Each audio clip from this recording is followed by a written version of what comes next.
Հրեաները, որ տարիներ շարունակ աշխարհին համոզում էին, թե ցեղասպանված միակ ժողովուրդն են, այսօր ուզում են ճանաչել հայոց ցեղասպանությունը։ Իսրայել պետության համար հայոց ցեղասպանության ճանաչումը ձեռնտու չի։ Հիմա եթե իրենք ճանաչում են երկրորդ ցեղասպանություն, մի փոքր այստեղ դիրքերի վրա սա կարող է ազդել։ Այդ դեպքում ինչու է Իսրայելի վարչապետը հայոց ցեղասպանությունը տասնամյակներով մերժելուց, Թուրքիայի թելը թելելուց հետո կիրակի արթնացել ու հավանություն տվել հայոց ցեղասպանության ճանաչման նախագծին։ Ես երբեք չեմ խուսափել հայոց ցեղասպանության ճանաչումից, միանշանակ աջակցում եմ այդ նախաձեռնությանը, ասել է Բենյամին Նեթանյահուն։ Նախագիծը Իսրայելի կառավարությանն է ներկայացրել երկրի արտգործնախարարը։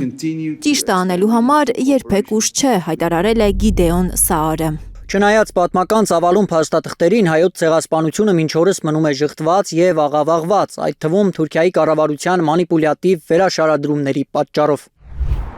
Իսրայելը հենց այնպես ոչինչ չի անում, այսպիսով Որն է այդ շահը։ Ըստ միջազգայնագետ Գրիգոր Բալասանյանի, Իսրայելը ուզում է սիրաշահել հայ ժողովրդին,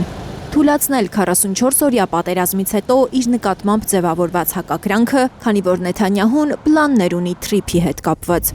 Ուզում է իսրայելական ընկերություններին Սյունիք բերել, Թրիփի շինարարության մասնակիցը դարձնել։ Մեր ժողովրդի մոտ լրջագույն նստած է այն միտքը, որ Ադրբեջանի դաշնակիցն է Իսրայելը եւ մեր զինվորների մահվան պատճառներից մեկն են եւ իսրայելական զենքն է եղել եւ իսրայելցի փորձագետներն ու մասնագետները։ Հիմա այս քայլով իրենք ցանկանում են դրական իմիջ ստեղծել հայ հասարակության մոտ, որ տեսեք ամեն դեպքում այո քաղաքականությունը քաղաքականություն, բայց Իսրայելը հայ ժողովրդի ցավը կիսող պետություն է, հետեւաբար նորմալ է, որ իսրայելական ընկերությունները հայտնվեն օրինակ Սյունիքում եւ մասնակցեն այդ ճանապարհների կառուցմանը կամ այդ Թրիփի գործարկման աշխատանքներին։ Բալասանյանը հիշեցնում է դեռ մի քանի տարի առաջ Կենտրոնական Ասիայից վերադառնալու ճանապարհին Ստամբուլում Իսրայելի արտգործնախարարը հայտարարել էր, որ հայ-ադրբեջանական խաղաղության պայմանագրի Վաշինգտոնյան տարբերակի շահառուներից մեկն էլ Իսրայելն է։ Իրականում սա շատ վտանգավոր խաղ է Հայաստանի գլխին, կարծում է միջազգայնագետն ու պնդում, Իրանը իր սահմանների մոտ իսրայելական ներկայություն չի հանդուրժի։ Վտանգավոր է այն առումով, որ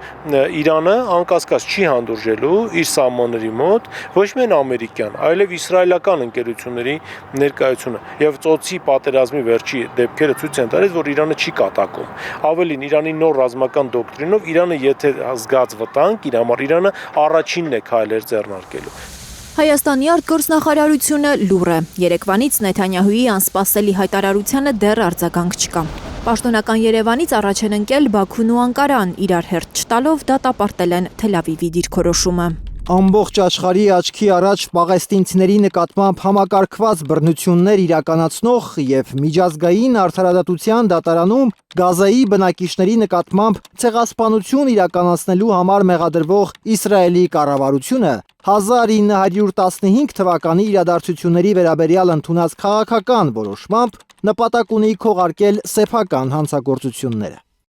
Ադրբեջանը հայտարարել է, որ Նեթանյահուի քայլը ավելի է խորացնում գոյություն ունեցող հակասությունները, խոչընդոտում տարածաշրջանում կայուն խաղաղության հասնելու ջանքերին։ Ձևական հայտարարություններ են, կարծում է միջազգայնագետը, պնդելով, որ Թուրքիան էլ, Ադրբեջանն էլ Իսրայելի հետ նույն խաղի մեջ են։ Իրենք խաղի մեջ են։ Ուղղակի եթե իրենք հայտարարություն չանեն, դա իրենց հասարակությունների մոտ կդիտարկվի